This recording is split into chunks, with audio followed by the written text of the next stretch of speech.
देहिनोऽस्मिन् यथा देहे कौमारं यौवनं जरा तथा देहांतर प्राप्तिर धीरस्तत्र ना मुयाति। यानी कि जिंदगी आत्मा से शुरू हुई थी और आखिर में आत्मा पर ही जाकर खत्म हो जाएगी। हमने क्या किया, किस तरह से किया और उसका नतीजा क्या निकला, इस बात से कोई फर्क नहीं पड़ता। क्योंकि हे अर्जुन, इस दुनिया में तुम भी कई बार आ चुके हो और मैं भी, इसलिए उठो और अपने कर्तव्यों को निभाओ। ये लाइन सुनकर आपको ऐसा लग रहा होगा जैसे इस दुनिया के अंधेरे में आपको रोशनी नजर आ गई हो। दरअसल इस दुनिया में बहुत सारा अंधेरा है और हम उस अंधेरे को नजरअंदाज कर रहे हैं। दुनिया में भले ही बल्ब का आविष्कार हो चुका हो, लेकिन हमारे मन में अंधेरा बढ़ता जा रहा है। इसी का रिजल्ट है कि आज की दुनिया के 100% लोग मिसगाइडेड हैं। उनके पास ना तो चलने के लिए कोई रास्ता है और ना ही चलाने के लिए कोई सारथी। वो बस अपने आप को किसी तरह से अनजाने रास्तों पर घसीट रहे हैं। जब ये घसीटने की क्षमता खत्म हो जाती है तब क्या होता है, ये आप स्क्रीन पर देख सकते हैं। दुनिया भर में हर साल लगभग 8 लाख लोग सुसाइड से मर जाते हैं। 2021 में 1,64,033 भारतीय लोगों ने सुसाइड किया। इस साल का नेशनल सुसाइड रेट था 12, यानी कि हर 1 लाख लोगों में से 12 लोगों ने सुसाइड किया, जो कि 1967 के बाद सबसे ज्यादा है। और ये तो बात है एंड रिजल्ट की। इसके अलावा भी इंसानों का एक बड़ा परसेंटेज है जो कि खुशियों की तलाश में इतना दुखी हो चुका है कि वो डिप्रेशन और एंजाइटी को फेस कर रहा है। लेकिन इस वीडियो में हम आगे जो भी बातें करेंगे, अगर आप उसे समझ गए तो इवेंचुअली आपको अपनी लाइफ में फर्क देखने को मिलेगा। जहाँ पर सब मिसगाइडेड हों, वहाँ जरूरत पड़ती है ऐसे सारथी की जो सही रास्ता दिखाए। और आज हम इस दुनिया के सबसे बड़े सारथी की 9 एडवाइसेस के बारे में बात करने वाले हैं। हमारी जिंदगी मेनली 3 डोमेन्स में बटी होती है।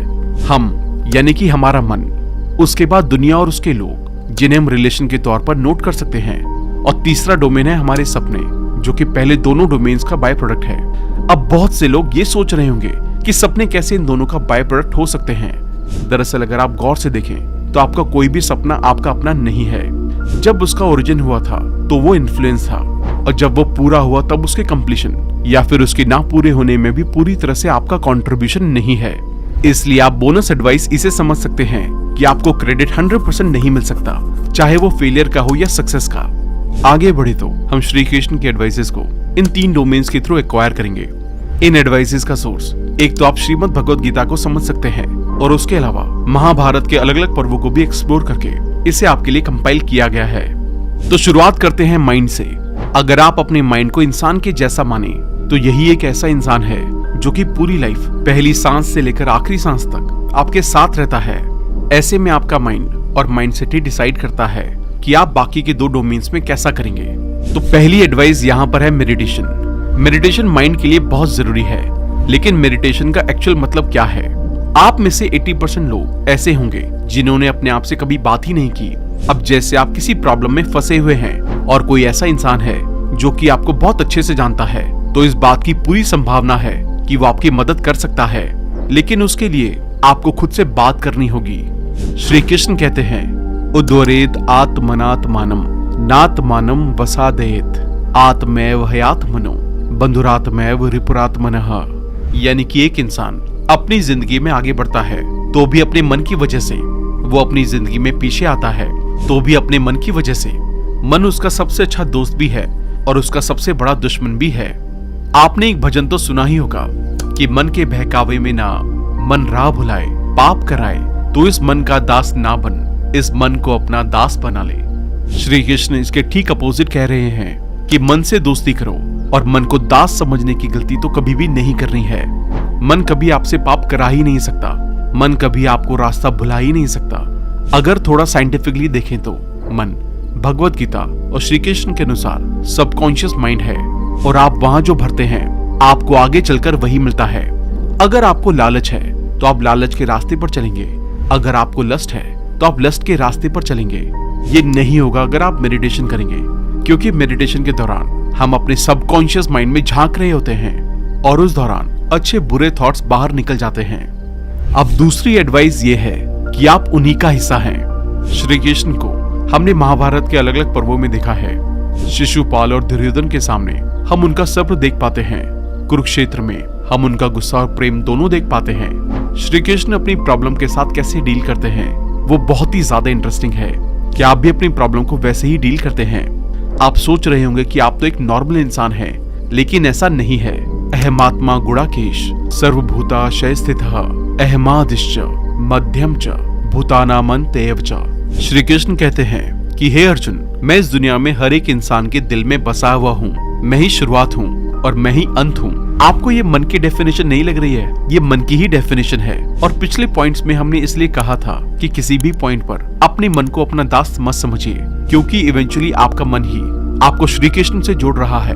अब आते हैं प्रैक्टिकल पार्ट पर। जो आपका मन है वो आपको कॉस्मोस से जोड़ता है। इसका आपकी प्रैक्टिकल लाइफ पर ये असर पड़ता है कि अगर आप कहें कि ये दुनिया बुरी है तो उसका फर्क आपके मन से ही शुरू होता है। यानी कि अगर आपके मन में ग्रीड, लस्ट, जेलिसी ये सब कुछ हो तो इवेंचुअली आपका मन बुरा होगा और पूरी दुनिया बुरी हो जाएगी। यानी कि दुनिया की सफाई मन से शुरू होगी। लेकिन ये सारे थॉट्स एक बार में तो खत्म नहीं होंगे। अब इन्हें अपने मन से कैसे हटा सकते हैं? तो यहाँ पर तीसरी एडवाइस ये है कि अपने थॉट्स को देखें। मनः प्रसादः सौम्यतवम मौनम आत्मा विनिग्रह भाव संशुद्धिरी तीर्थ तपो मान समुचयते। इस श्लोक में श्री कृष्ण कहते हैं कि एक इंसान अपने थॉट से बना है और इसलिए आपको अपने थॉट्स को देखते रहना चाहिए। आप जो सोचते हैं वो आपके एक्शन बन जाते हैं और आपके एक्शंस ही आपके रिजल्ट को ड्राइव करते हैं। अब इसका एक बहुत अच्छा एग्जाम्पल आपको अपनी डेली लाइफ में मिल जाएगा। आपको 10-10 मिनट के 2 काम दिए गए हैं। एक के बारे में कहा गया है कि आपको इसे अगले आधे घंटे में करना है, ये अर्जेंट है। और दूसरे के बारे में कहा गया है कि आप इसे रात तक कर सकते हैं। 99% लोग उस दूसरे काम को रात में ही करेंगे क्योंकि आपके अंदर थॉट ऑफ कंफर्ट आ गया है। इसी तरह से गिव अप से लेकर मोटिवेशन तक, अच्छी आदतों से लेकर बुरी आदतों तक सब कुछ थॉट से ही ड्राइव होता है। लेकिन आप कहेंगे कि थॉट्स को कंट्रोल करना आसान काम तो नहीं है। आपको जानकर हैरानी होगी कि यही सेम बात अर्जुन ने भी श्री कृष्ण से कही थी। इस पर श्री कृष्ण का जवाब था श्री भगवानुवाच असंचयम महाबाहो मनो दुर्निग्रहम चलम अभ्यासेन्तु कौन्तेय वैराग्येण च गृह्यते। यानी कि कुंती के पुत्र, जो तुम कह रहे हो सही कह रहे हो। मन को और विचारों को कंट्रोल करना मुश्किल है, लेकिन अगर तुम चाहो तो प्रैक्टिस से अपने मन को काबू में कर सकते हो। तो प्रैक्टिस है खोज की। आपके दिमाग में जो भी ख्याल आए उसे न्यूट्रल ढंग से देखिए। जैसे आप ए के लिए कुछ करना चाहते हैं, ये अच्छा या बुरा हो सकता है। सोचिए कि अगर ए ने आपके साथ वो किया तो आपका क्या रिएक्शन होगा। इस तरह से आप थॉट्स को रेक्टिफाई कर सकते हैं। और आखिर में आप ये किस तरीके से करेंगे ये आपको ही सोचना है। अपने मन के बाद अब बात करते हैं दूसरे मनों की, यानी कि डोमेन नंबर 2 की। दुनिया और उसके लोग। श्री कृष्ण की पूरी लाइफ और महाभारत का पूरा कॉन्सेप्ट ह्यूमन बिहेवियर पर बेस्ड था। इंसान किस तरह से रिएक्ट करते हैं और किस तरह से उन्हें रिएक्ट करना चाहिए, ये सिर्फ उनका नहीं दूसरे इंसानों का भी भविष्य तय करता है। पूरी महाभारत में आपको कई ऐसे एविडेंस मिल जाएंगे जहाँ एक गलत रिएक्शन ने गलत इवेंट्स की सीरीज खड़ी कर दी है। अब लेकिन ये कैसे तय होगा कि आपके द्वारा लिया गया कोई एक्शन सही रिएक्शन है या गलत? तो यहाँ पर अगली एडवाइस है कि कुछ भी परमानेंट नहीं है। माता स्पर्शास्तु कौन्तेय शीतोष्ण सुख दुख दाहा आगमा पाइनो नित्यास्तांस्तितिक्षवा भारत। इस श्लोक में श्री कृष्ण ने ये कहा है कि इस दुनिया में सब कुछ सर्दी और गर्मी की तरह है, जो कि आता है और चला जाता है। इसलिए इस दुनिया में कुछ भी परमानेंट नहीं है। अब इस श्लोक का प्रैक्टिकल लाइफ में एक एग्जाम्पल आपको रिएक्शन में मिल जाएगा।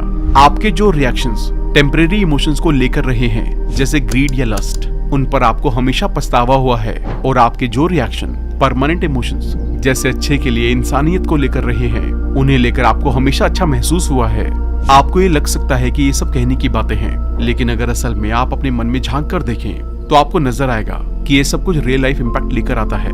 तो एडवाइस ये है कि कुछ भी परमानेंट नहीं है। इसलिए जब आप ये डिसाइड करें कि आपको लाइफ में किस तरह के फैसले लेने हैं, तो आपको ये परमानेंट और टेम्परेरी का मेजरमेंट यूज करना होगा। रियल लाइफ में इसका यूज समझने के लिए एक और एग्जांपल लेते हैं। मान लीजिए कि आप किसी मीटिंग में हैं। इस मीटिंग में कोई कुछ ऐसा कहता है कि आपको गुस्सा आ जाता है।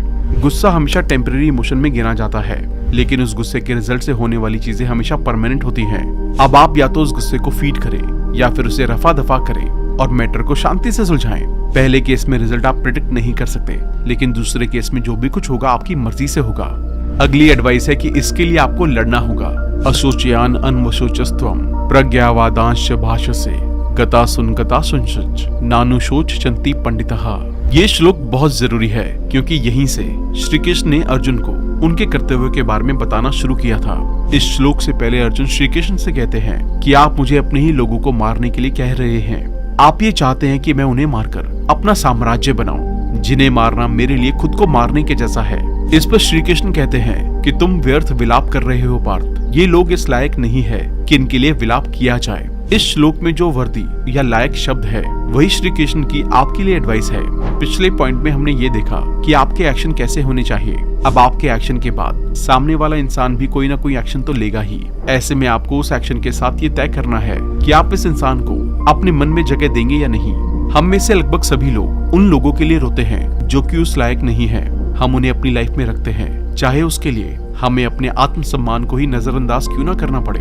लेकिन आपको ये समझना होगा कि आपको अपनी लाइफ में किन लोगों को रखना है और कौन आपके एफर्ट्स, आपके इमोशंस और आपकी प्रेजेंस के लायक हैं। अगली एडवाइस है अपेक्षाएं। श्री कृष्ण की ये एडवाइस सबसे जरूरी होने वाली है।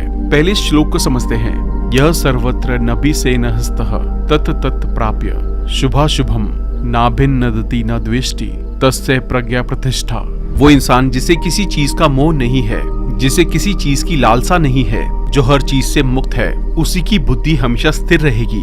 और श्री कृष्ण कहते हैं कि वही इंसान किसी से प्यार कर सकता है।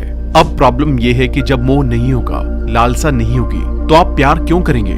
क्योंकि हम चाहे वो कोई भी रिश्ता क्यों ना हो, उसमें प्यार को तभी शामिल करते हैं जब उसमें मोह या लालसा हो। इन शॉर्ट, इस दुनिया में हर इंसान का प्यार कंडीशनल है और इस दुनिया में हर इंसान को प्यार ने अपसेट किया है, चाहे वो फैमिली हो या दोस्त। लेकिन क्या हो अगर आप कंडीशंस को हटा दें, तो वो ऐसा क्या ही कर सकते हैं जिससे आपको दुख पहुंचेगा। जब आपको उनसे कुछ चाहिए ही नहीं, तो वो आपको क्या देने से मना कर सकते हैं। अब चलते हैं अपने आखिरी डोमेन की तरफ, जो है सपने। हमारे सपने ही ये फैसला करते हैं कि हमारी लाइफ कैसी होगी। लेकिन सपने बनते कैसे हैं? आपकी लाइफ का कोई भी गोल आपके थॉट से आता है। आपके थॉट्स जिस तरफ इंक्लाइंड होंगे, आपका गोल भी उसी ओर इंक्लाइंड होगा। लेकिन आप चाहे किसी भी तरफ इंक्लाइंड हो, आपका गोल हमेशा बड़ा होना चाहिए। इसलिए यहाँ पर एडवाइस ये है कि बड़े सपने देखें। ड्रीम बिग किसी कोल्ड ड्रिंक या फैंटेसी आपकी टैगलाइन जैसा लगता है, लेकिन ये आपकी लाइफ का सबसे जरूरी डिसीजन है। आप कितना बड़ा सपना देख रहे हैं, आपकी पूरी कैरेक्टर आर्क इस पर डिपेंड करती है। श्री कृष्ण ने पूरी श्रीमद् भगवद गीता में कई जगहों पर इंसानों के पर्पस की बात की है। इस समय जब आप इस वीडियो को देख रहे हैं, आपका पर्पस कुछ भी हो सकता है, लेकिन वो पर्पस बड़ा है या छोटा ये कैसे पता चलेगा?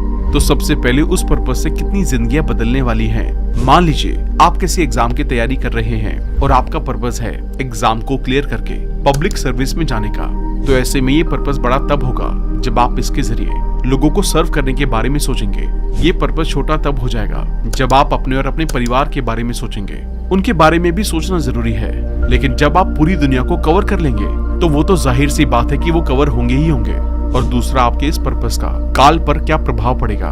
दुनिया में दो तरह के लोग होते हैं। पहले वो जिन्हें लगता है कि हम बार बार जन्म लेते हैं, दूसरे वो जिन्हें लगता है कि हमें जिंदगी सिर्फ एक ही बार मिलती है। दोनों को ये सोचना चाहिए कि इतनी कीमती जिंदगी को क्या वो इतनी छोटी सी लस्ट या ग्रीड वाले पर्पस पर बिता देंगे, या कुछ ऐसा करेंगे जो कि काल के पन्नों पर उनका नाम लिख दे। यहाँ पर अगली एडवाइस है, अपने सपनों पर भरोसा रखें। श्रद्धावान लभते ज्ञानम तत्परः संयतेन्द्रियः ज्ञानम लब्ध्वा परम शांतिम चिरणाधिगच्छति।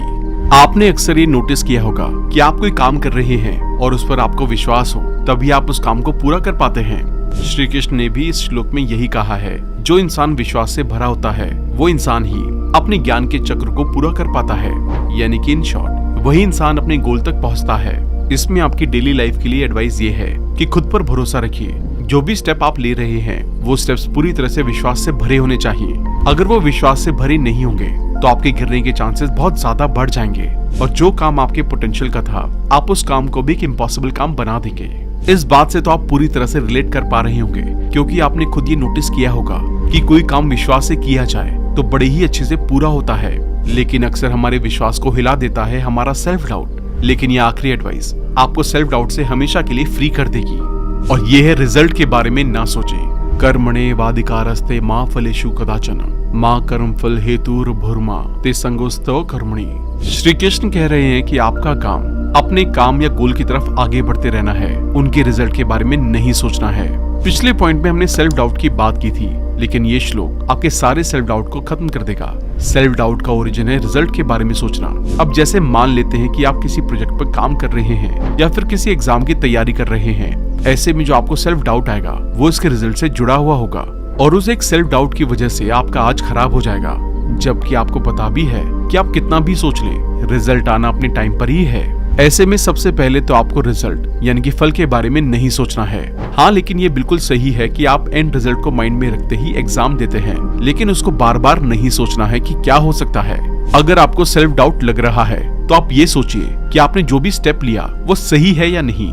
अभी आप जहाँ पर अपना समय लगा रहे हैं वहाँ से आप अपने गोल की तरफ बढ़ेंगे या उनसे दूर होंगे। इसलिए आपका मन हमेशा आज में होना चाहिए, ना तो पास्ट में ना ही फ्यूचर में। तो दोस्तों, ये थी श्री कृष्ण की वो 9 एडवाइसेस जो आपकी डेली लाइफ को पूरी तरह से बदल देंगी। बस आपको इस बात का ध्यान रखना है कि आप इन्हें अपनी लाइफ में उतारें। हमें लगता है कि हमारी मॉडर्न प्रॉब्लम्स का सॉल्यूशन श्री कृष्ण कैसे दे सकते हैं, जबकि गीता में हर प्रॉब्लम का सॉल्यूशन है। जरूरत है तो बस सही इंटरप्रिटेशन की। आप इसके बारे में क्या सोचते हैं, हमें कमेंट करके जरूर बताएं।